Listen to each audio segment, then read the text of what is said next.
Let's talk about one of the very interesting concepts, and that is paradox of thrift. Now, if we understand it like this, whenever there is an economic downturn that is there, what should actually happen is the savings of an individual should cut down because the person would try to maintain the existing level of living or the existing level of consumptions that he maintain, and therefore what would happen is there should be a decline in the saving. But during the great recession, what was observed? During the great recession, it was observed that the savings of American individuals increased drastically from 2.9% to 5%, and this was a significant jump in the terms of savings that was seen. Why this came up was answered by Keynes. Now, Keynes, while answering this, came up to a term which was known as paradox of thrift. And this paradox of thrift is one of the most interesting concepts, which says that at the individual level, the savings increases, but what happens at the aggregate level is there is a decline. Now, how do we understand this? Let's say when there is a kind of downturn that is there, I would think about saving more money. As a result, I'll start keeping all the money in the bank. So let there be three players: individual, market, and bank. So what would happen is my relation with the market would decline and with the bank would increase because now I'm trying to save more of money into the bank.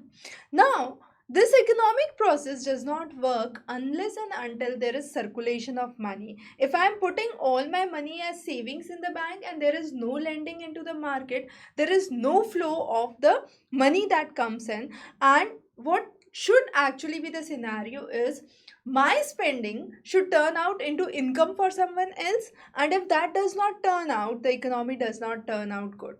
So, this created a kind of increase in the savings in the bank in short run, which became detrimental to the aggregate savings that are seen because the overall flow in the market declines, and that results in decreased spending for most of the individuals. However, if the same money is circulated with the market, what would happen? There would be increase in the flow that would be registered in the market. So, under paradox of thrift, what actually happens is during recession, when there should be a decline in the saving, there is actually an increase in the saving, and this increase in the saving affects the aggregate saving at a global level because that declines, which in turn affects or slows down the economy further. So it's a kind of vicious cycle which flows in, and it's putting more of petroleum into the fire, and it's more of increasing the same issue again and again. I have a very good example for you. Let's say I plan to get a new cooking range for my house. So, what I do is I start saving some of the money that I used to go and spend onto the restaurants. Now, when I'm not spending that money into the restaurant, the people employed into the restaurant, the waiters there, the staff there are not getting ample of money that they should. And as a result, what would happen is what they are spending into the market would be cut down.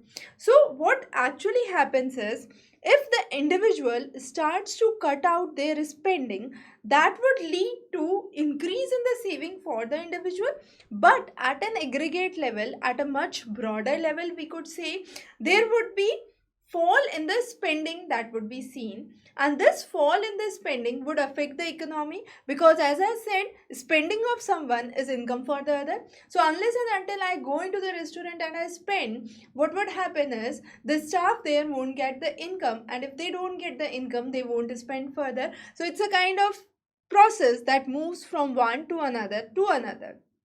So this is one of the very important aspects that you need to understand under paradox of thrift.